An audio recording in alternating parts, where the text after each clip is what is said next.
ദുര്യോധനൻ പറഞ്ഞയച്ച സന്ദേശങ്ങളെല്ലാം തന്നെ ഓരോരുത്തരോടുമായി ഉലൂകൻ വന്ന് പറഞ്ഞു. ഉലൂകൻ പിന്നെ അർജുനനോടും പറഞ്ഞു. ആ വാക്കുകൾ ക്രുദ്രനായ പാമ്പിനെ പോലെ സൂചി കൊണ്ട് കുത്തുന്ന വിധമായിരുന്നു. അവന്റെ ആ വാക്കുകൾ കേട്ട് പാണ്ഡവന്മാർ നല്ല പോലെ കോപിച്ചു. മുമ്പേ തന്നെ ക്രോധത്തോടു കൂടിയവനാണെങ്കിലും കൈതവ്യന്റെ ദർശനത്താൽ പാണ്ഡവന്മാർ വല്ലാതെ ക്രൂരരായി തീർന്നു. പീഠങ്ങളിൽ നിന്നും എഴുന്നേറ്റു. അവർ കൈകൾ ചുറ്റും കുടഞ്ഞ് ക്രുദ്രന്മാരായ സർപ്പങ്ങളെപ്പോലെ അന്യോന്യം നോക്കി.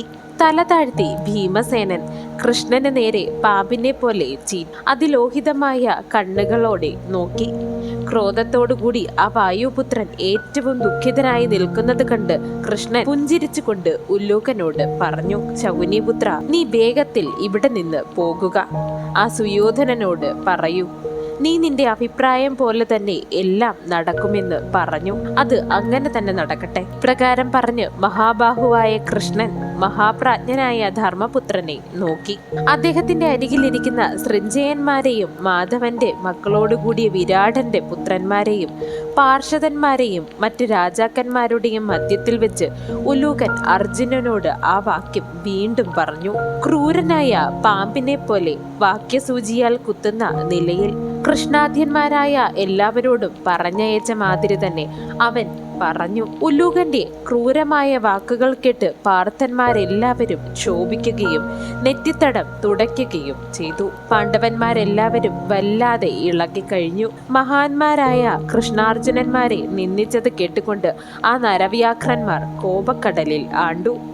ദൃഷ്ടദ്യുമ്നൻ, ശിഖണ്ഡി, യുയുധാനൻ, കേകയ ഭ്രാതാക്കളായ 5 പേർ, ഖഡോൽഖജ നിശാചരന്മാർ, ദ്രൗപദേയന്മാർ, അഭിമന്യു, ദൃഷ്ടകേതു, വീരനായ ഭീമൻ, മാദ്രയന്മാർ അതായത് മാദ്രിപുത്രന്മാരായ നകുല സഹദേവന്മാർ മുതലായവരെല്ലാം ക്രോധരക്ഷിതരായി തീർന്നു. അങ്ങനെ പീഠം വിട്ട് എഴുന്നേറ്റു. മുത്തുക്കുലയുള്ള തോൽവളകളും വളകളും അണിഞ്ഞ് രക്തചന്ദനവും ചന്ദനവും പൂശിയ കൈകൾ ഉയർത്തി പല്ലിറുക്കി നാവാൽ ചുറ്റി നക്കി നനച്ചു. അസ്വസ്ഥരായി അവർ നിന്നു. അവരുടെ ഹൃദയം അറിഞ്ഞുകൊണ്ട് ഭീമൻ ചാടി എഴുന്നേറ്റ് കത്തിജ്വലിക്കുന്ന കോപത്തോടു കൂടി കണ്ണുകൾ മിഴിച്ചു. എന്നിട്ട് ഉലൂകനോട് പറഞ്ഞു, അശക്തന്മാരെ പോലെയുള്ള ഞങ്ങൾക്ക് ഉത്സാഹകാരണമായ നിന്റെ വാക്ക് ഹേ മൂർഖ ഞാൻ കേട്ടു. ദുര്യോധനൻ പറഞ്ഞയച്ച ആ വാക്കുകൾ കേട്ടു. വിഡ്ഢി, ഞാൻ പറയുന്ന ദുരാസന്ധമായ വാക്കും നീ കേട്ടുകൊള്ളുക.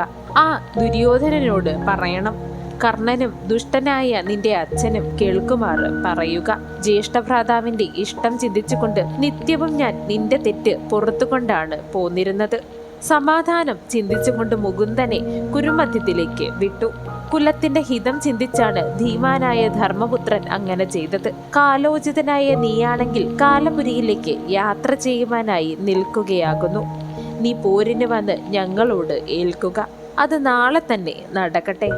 അനുജന്മാരോടുകൂടി നിന്നെ വധിക്കുമെന്ന് ഞാൻ സത്യം ചെയ്തിട്ടുള്ളതാകുന്നു. അത് അങ്ങനെ തന്നെ ആകട്ടെ. അതിൽ ലേശവും സംശയവും വേണ്ട. കരയെ കടൽ കയറിയതുപോലെ നിന്നെ ഞാൻ കൊല്ലും. പിന്നെ ദുശാസനന്റെ രുധിരം ഇഷ്ടം പോലെ ഞാൻ കുടിക്കുമെന്നും കൂടെ ഒന്നും കൂടെ പറഞ്ഞേക്കൂ അവനോട്.